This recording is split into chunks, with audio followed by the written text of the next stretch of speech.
I have decided, after all, to document my mad search ever so often for things I cannot find. I searching high and low for a document from a doctor, and I can't find it.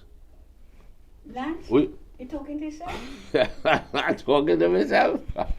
What wrong with They say when you're growing older, get yourself talking to yourself, eh? I And bring you don't often get into trouble because you're talking to yourself, but it's when people hear. I bring some fruits for you. Very nice, girl, This very time nice. It's time for a little fruit. What? Nice, man. Let me show my people how my wife does take care of me. That. Let me show my people how my wife does take care of me. This is pawpaw, watermelon, and some seedless prunes. Isn't she a sweetheart? And it's 50-50, yeah? It only had that. We beat out all the melon. So it just had one little thin slice. One thin So I slice. cut it in half, 50-50. 50-50. Okay, very You good. might get a little, in the pawpaw, you might get 55-45, eh? Oh, easy, Ram. But All right. it is your choice to choose. I cut it, you choose which one you want. I tell you what, I'm going to try a prune first. I like it. Go with some Fruits are very good to eat, you know. Fruits nice. and of course, What is eating the carcass? we used to use fruits too, but we didn't have too many things like pawpaw Mm. and watermelon. Mm. But we had coconut water Mm-hmm. every morning, school morning. My papa, Mm-hmm. That's what you bring from a while ago? Mm-hmm. that is coconut water from what Rose brought for us. Yeah, my niece Rose brings some coconut water there for me. I'm grateful to her. But you know, I find it a little difficult to buy coconut water. When you think of any carcass growing up, drinking coconut every morning, Hmm. and now a coconut is $8 for a coconut, you know, Lancy. That is too much money, girl. I mean, I remember when I first came into town 51 years ago, 52 years ago, when I came, and we driving around the savannah, and I see people cutting coconut, $1 for a coconut then, you know. Mm-hmm. I say, but my father spent a lot of money on us, giving us coconut every day, boy. I couldn't imagine. That was a healthy thing. 51 years later, Lancy, a coconut is $8 and $10. Things really skyrocketed. Mm-hmm. You think if COVID hadn't come around, prices would still be very low, or people taking advantage of all of this, or just When coconuts start climbing, anytime something good for you, the prices just up, you know. anything? Because coconut went up from $1 to $2, then you get 3 for $5, and now then you start to see 1 for $5, How much a dry coconut to sell for? $8 or $10. My goodness!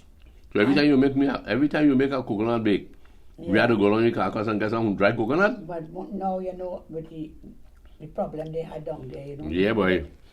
If they catch you with a dry coconut in the car, they might lock you up. No. Be thieving from the estate.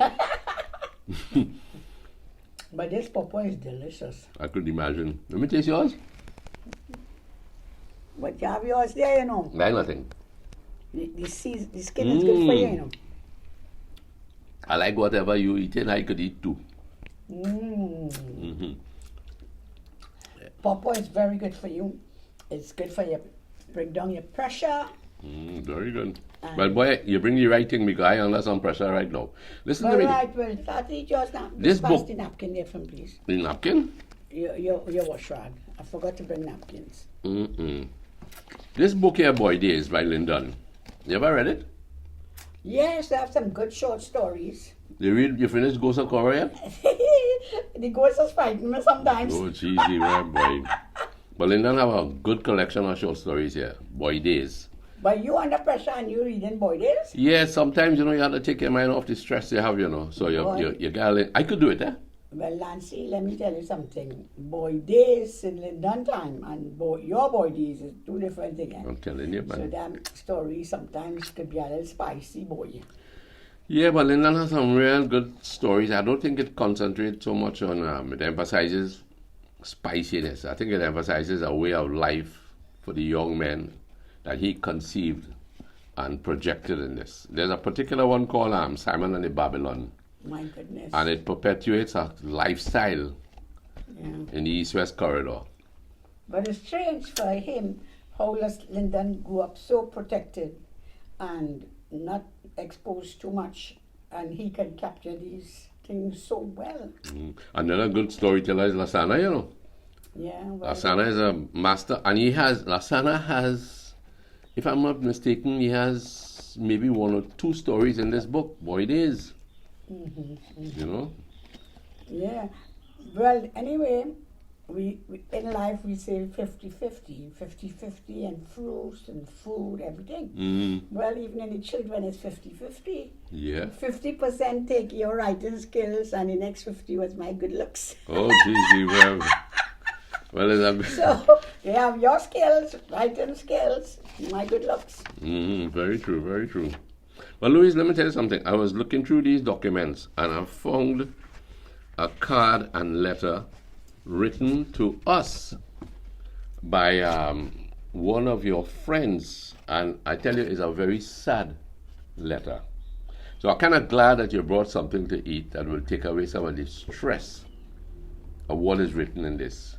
We read it a long time ago because it was written in February the 7th, 2003. That's 20 years ago. Yeah, 20 years ago. Yeah, And- well, read the card first now.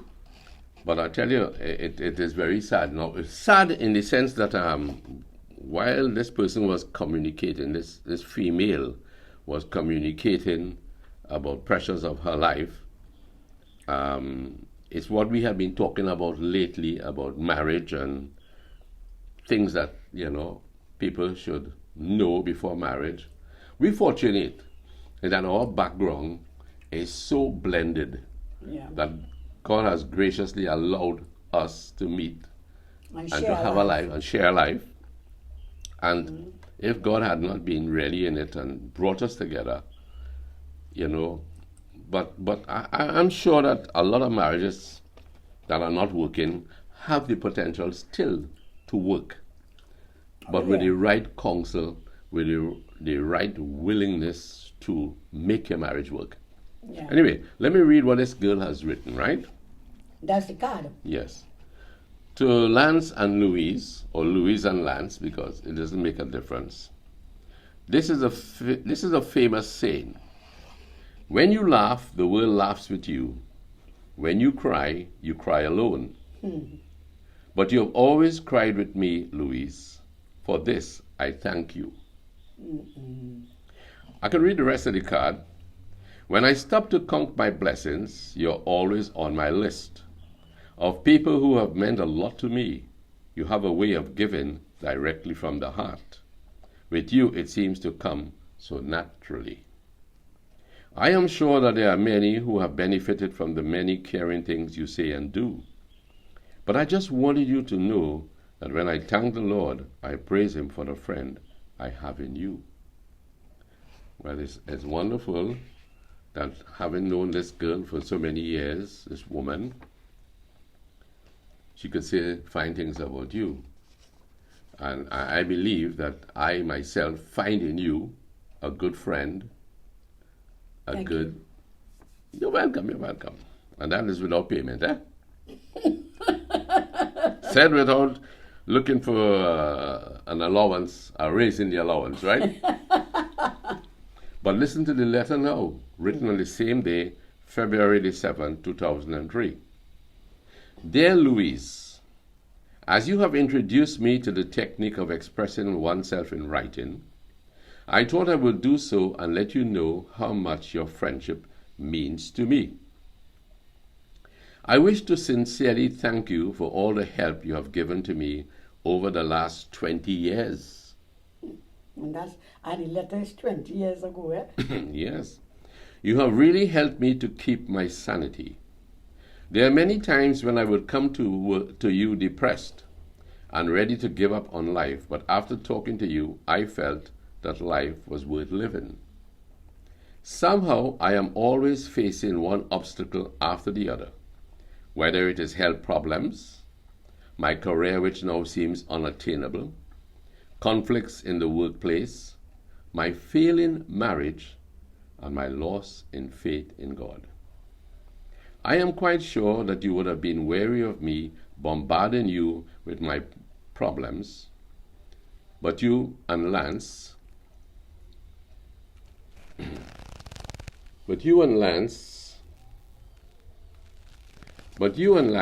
sorry, I missed that there. But you and Lance have never turned me away. Instead, you have always been patient and been there to listen and shower me with your motherly advice. I have always been able to trust you. I can't quite explain why, but there are many things I find I can discuss with you that I cannot say to my relatives. You have always been able to show me the practical side of any situation and even add humor to it. I appreciate the tremendous effort you have made over the years to help me save my marriage, but I just could not hold on to it. It takes two to make a marriage work. My partner just did not want this marriage. The experiences that you have shared of your life, especially your marriage, have been a source of inspiration to me, and I wish that if I could have just had a small piece of that, I would be fortunate. I must tell you, however, that you tend to underestimate yourself. Even though you feel you are not sure whether the advice you are giving me on how to cope with my marriage is correct, I want to say that a professional therapist could not have done better than you.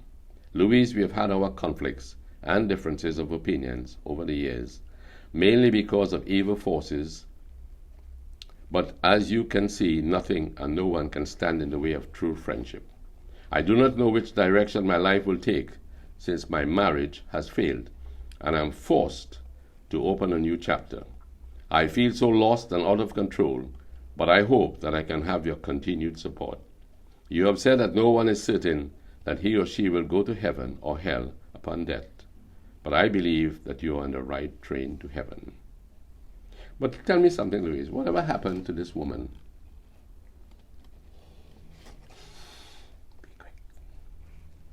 She died. She died.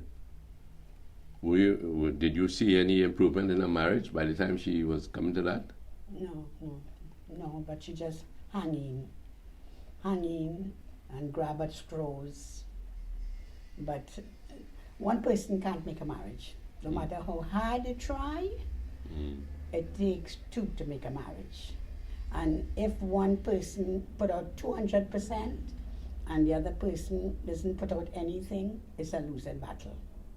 So two people have to recognize that, listen, something is not going right between us, and we need to stop, consider, and really try to reach out and bridge the gap where we are falling, and put things into the Lord's hand and work together as a couple. But alone is a losing battle. Well, Louise, I think that the way your voice is beginning to crack, that maybe we should stop at this point. So I'll advise you, have a piece of melon, and we will move. You didn't say papaya because you realize I ate mine already. Yeah, you ate your pop already. So I thank you anyway for the insight, and I really hope, I'm sorry that this person passed away, but I hope that others can get help from what we just programmed there. And really, you have to reach out to each other. Whether Definitely. the husband reaching out to his wife or the wife reaching out, because sometimes you're not sure who is causing the trouble. But both people have to reach out to each other, and really, because it's sad when one dies, and then you could do nothing about it. Okay, well, thank you very much. Have a bite.